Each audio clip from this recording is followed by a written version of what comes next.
18 अगस्त 2024 की यह बात है। उत्तर प्रदेश के रायबरेली के थाना में एक महिला रोते बिलखते हुए जाती है और कहती है कि सर, एक लड़का मेरा पीछा करता है और मेरा रास्ता रोकता है। जहाँ मैं जाती हूँ वहाँ जाता है और भद्दी-भद्दी गालियाँ देता है और मुझे परेशान करता है और मुझे जान से मारने की धमकी देता है। ऐसा वह कई बार मेरे साथ कर चुका है।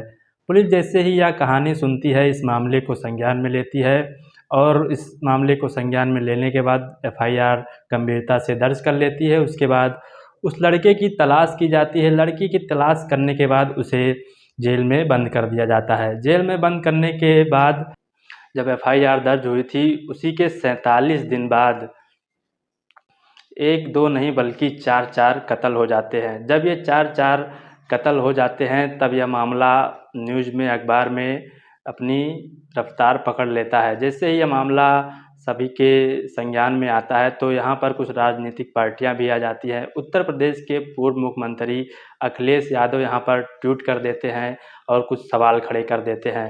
यहाँ पर उत्तर प्रदेश सरकार के ऊपर दबाव पड़ने लगता है। वहीं नगीना से जो सांसद है चंद्रशेखर आज़ाद भी इस मामले को संज्ञान में लेते हुए एक्सपर्ट ट्वीट करते हैं और कहते हैं कि अगर इस परिवार को न्याय नहीं मिला तो हम धरना प्रदर्शन करेंगे और इस परिवार को न्याय ज़रूर दिलाएंगे।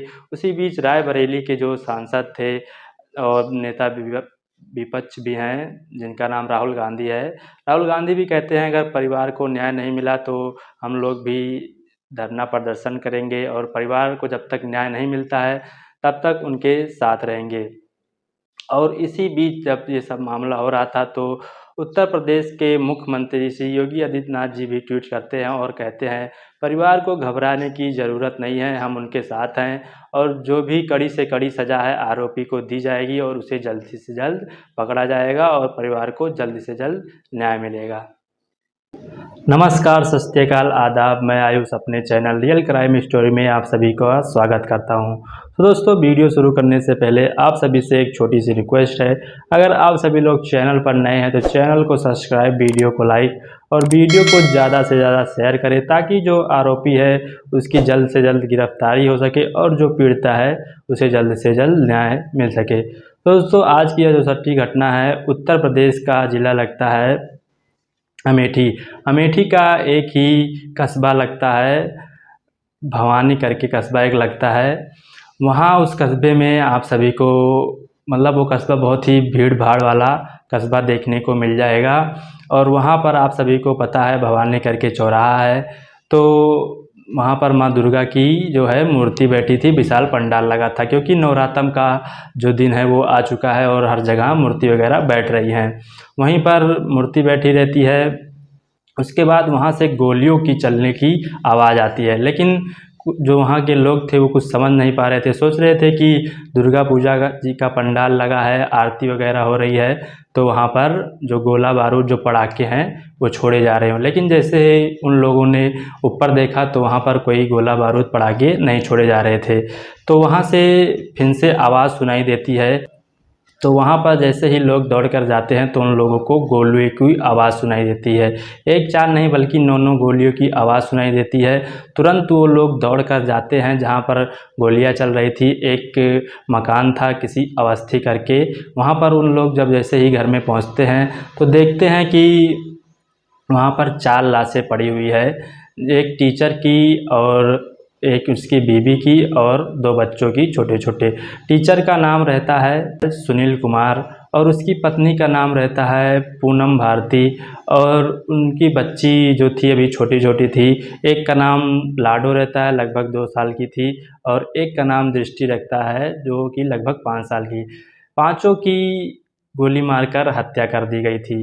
वहाँ पर तुरंत आदमी जब पहुँचते हैं तो देखते हैं और बहुत ही अचंभों में पड़ जाते हैं। ये सोचते हैं कि ऐसा कोई कैसे कर सकता है। तुरंत उसके बाद उन लोगों को उठाया जाता है और किसी के सहारे, आसपास के लोगों के सहारे वहाँ से तुरंत नज़दीकी हॉस्पिटल में ले जाया जाता है।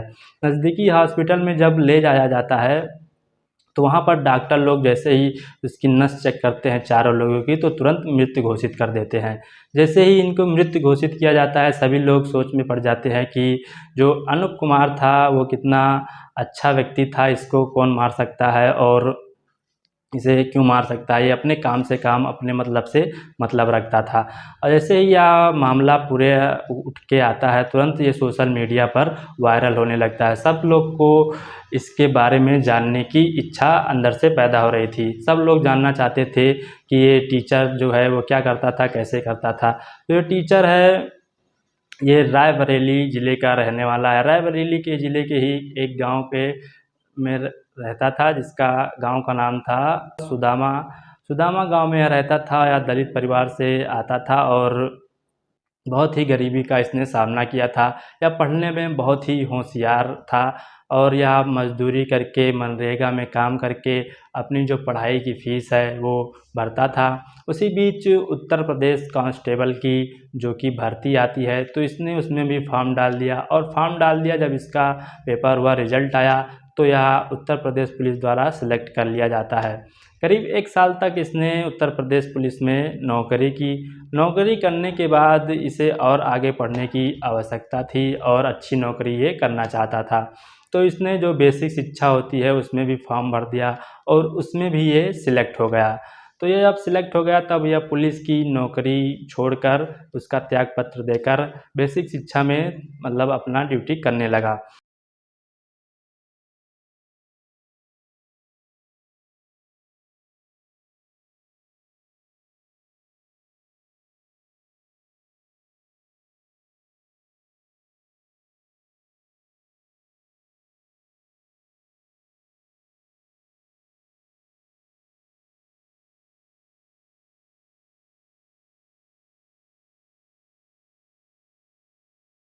इसी बीच मीडिया रिपोर्ट से पता चलता है, जो इनकी बीवी थी पूनम भारती, इनका शादी से पहले एक लड़के से अफेयर था, बातचीत थी, जिसका नाम था चंदन वर्मा। और यह आदमी रायबरेली का रहने वाला था और शादी से पहले इन दोनों की बातचीत हुआ करती थी, नज़दीकियाँ रहती थी। लेकिन जो ये पूनम भारती थी, इनकी इसी बीच शादी तय हो जाती है, जो कि सुनील कुमार से, और दोनों की शादी हो जाती है। दोनों की शादी हो जाती है तो जो ये सुनील कुमार थे, बढ़िया अपने अच्छे जीवन सभी लोगों का चल रहा था। लेकिन उसी बीच मीडिया रिपोर्ट से बताया जाता है, शादी के बाद भी जो ये पूनम भारती थी और जो चंदन वर्मा था, इन दोनों का भी मेल मिलाप हुआ करता था, बातचीत हुआ करती थी। लेकिन जैसे ही यह बात इनके पति को पता चलती है और बहुत ही गुस्सा हो जाते हैं, बहुत ही खफा हो जाते हैं और अपनी बीवी को कहते हैं कि तुम इससे बात करना छोड़ दो, नहीं तो मैं तुम्हें छोड़ दूंगा।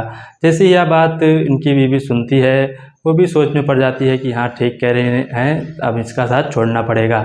जैसे ही यह बात चंदन वर्मा से कहती है पूनम भारती कि मैं अब तुमसे बात नहीं करूँगी, मुझसे तुम दूर रहा करो। उसके बाद यह जो चंदन वर्मा था, ज़बरदस्ती करने लगा। उसी बीच एक दिन जब यह अपनी बेटी को लेकर अस्पताल गई दिखाने के लिए, तब वहाँ पर उनका रास्ता रोककर ये चंदन वर्मा बदतमीजी करने लगा, जाति सूचक गालियाँ देने लगा और मारने की धमकी देने लगा। उसके बाद यह पूनम भारती जाती है पुलिस में, रिपोर्ट दर्ज कराती है। रिपोर्ट दर्ज कराने के बाद जब पुलिस थी कार्रवाई करती है और इसे पकड़कर जेल में डाल देती है। जेल में डालने के बाद 3 दिन में रिहा हो जाता है। जब ये रिहा हो जाता है, तो वहाँ के जो सुनील कुमार थे और जो पूनम भारती थी, उनका पूरा परिवार अमेठी में ही जाकर आराम से शिफ्ट हो जाता है। जब अमेठी में जो शिफ्ट हो जाता है, उसके बाद जब यह रिहा होकर आता है चंदन वर्मा, तब यह बहुत ही शर्मिंदगी महसूस करने लगा था और बहुत ही उदास रहने लगा था। इसने आत्महत्या करने की कोशिश की, इसे अस्पताल में भर्ती कराया गया, ये ठीक रहने लगा। उसके बाद जो पूनम पूनम भारती थी, उसे उसका 64 का बयान भी हो जाता है। उसके बाद ये और भी आक्रोश में हो जाता था, क्योंकि इसकी बात बंद हो चुकी थी, इससे बात नहीं हो रही थी, दूरियां हो चुकी थी और ये गुस्से में रहने लगा।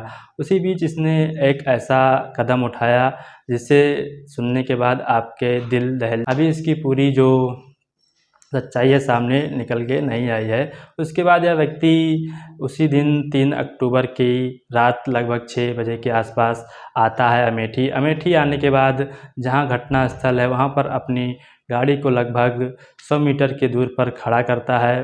खड़ा करने के बाद उससे पहले उसने अपने व्हाट्सएप पर एक बायो में लिखा था कि आज 5 लोगों की हत्या होने वाली है।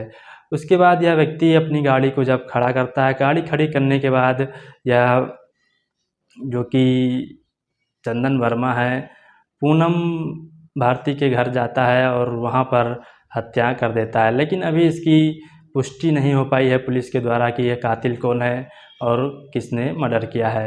लेकिन मीडिया की रिपोर्ट के अनुसार कातिल चंदन वर्मा को ही बताया जा रहा है।